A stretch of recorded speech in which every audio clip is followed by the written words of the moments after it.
Aujourd'hui, je vous partage des façons de prévenir l'épuisement et aussi des sphères à travailler en fait à l'intérieur de soi et à l'extérieur aussi pour mieux faire face à notre rôle d'aidant et aux responsabilités qui sont dans ce rôle-là.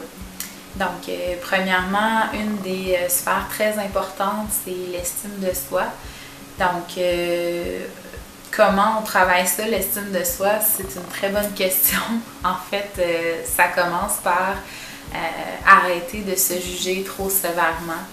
C'est aussi remarquer plus souvent nos bons coups. C'est arrêter de se demander la perfection. C'est de visualiser, verbaliser aussi ce qu'on mérite quand on est avec d'autres. C'est de les informer aussi de ce qu'on veut.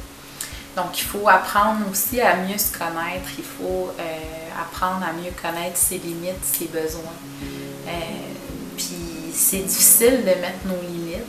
On en a parlé antérieurement, mais c'est souvent le seul moyen qu'on a pour informer les gens autour de nous qu'on est à bout, qu'on s'en vient vraiment fatigué d'occuper tous les rôles, puis qu'on a besoin d'aide, en fait. Donc, c'est un moyen qui va informer les gens qu'on désire aller vers les changements, qu'on désire qu'il y ait une routine ou une dynamique qui se modifie pour qu'on aille mieux, pour faire un pas vers le fait de sortir sa tête hors de l'eau.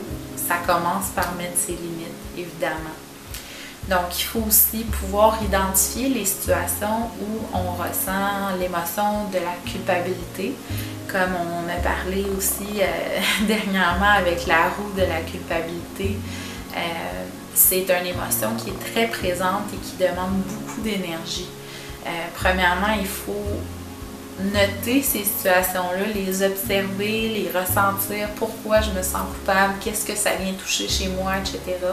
Il faut accepter l'état dans lequel on est, mais aussi il faut trouver des moyens de se déculpabiliser.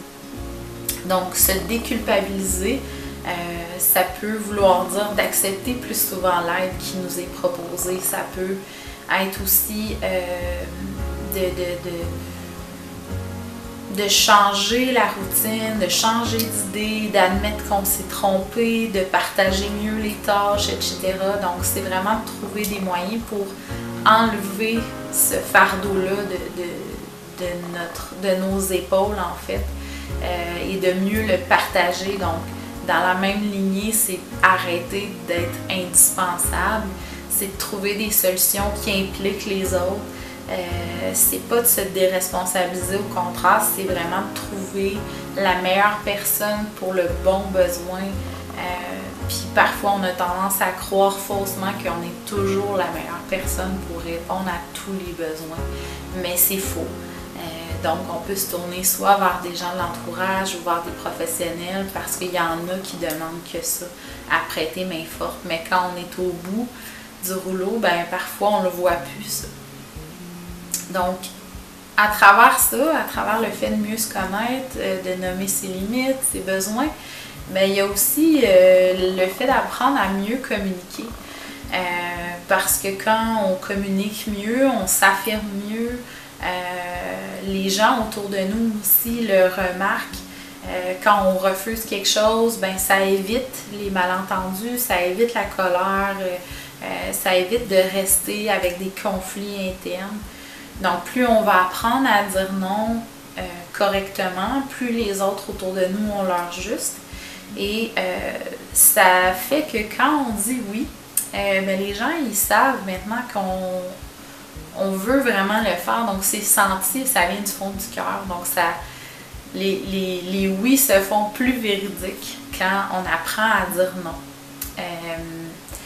À travers les moyens pour prévenir l'épuisement, on parle aussi souvent de faire attention à sa santé. Bon, c'est un titre très large et c'est parfois difficile à faire aussi de préserver sa santé.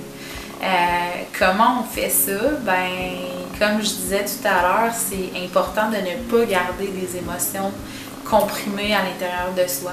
C'est de pouvoir ventiler avec quelqu'un de confiance, c'est pouvoir parler de soi, de ce qui nous arrive et non pas d'être constamment centré sur l'autre.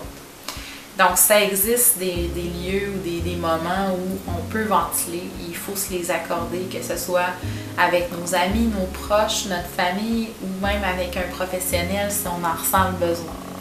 Il faut éviter aussi d'ignorer des conflits, puis d'accumuler parfois des insatisfactions parce que ça alourdit le moral énormément. Il faut aussi apprendre à parfois faire des changements qui ne sont pas faciles, puis assumer les conséquences. Puis faire des décisions, en fait, c'est d'être décisionnel, puis de reprendre un pouvoir dans notre rôle d'aidant. Mais il faut commencer à petite dose quand même parce que ça peut briser un certain équilibre là, quand même dans ce qui avait été construit. Puis c'est ça, dans le fond, il n'y a pas de remède miracle pour prévenir l'épuisement. C'est un paquet de facteurs qui nous mènent vers l'épuisement et c'est un paquet de facteurs qui va aussi nous faire prendre conscience de l'état dans lequel on est et qui va nous aider à s'en sortir. Chose certaine, c'est qu'on ne peut pas s'en sortir tout seul. On ne peut pas prendre la guérison sur nous et aussi le fait de s'être rendu à bout. Donc, c'est bien beau de vouloir faire attention à soi, mais c'est parfois dur de le faire juste par soi-même. Donc, j'espère vous donner des trucs bientôt, puis des informations sur l'aide extérieure qui est disponible pour que vous puissiez cheminer à travers ça.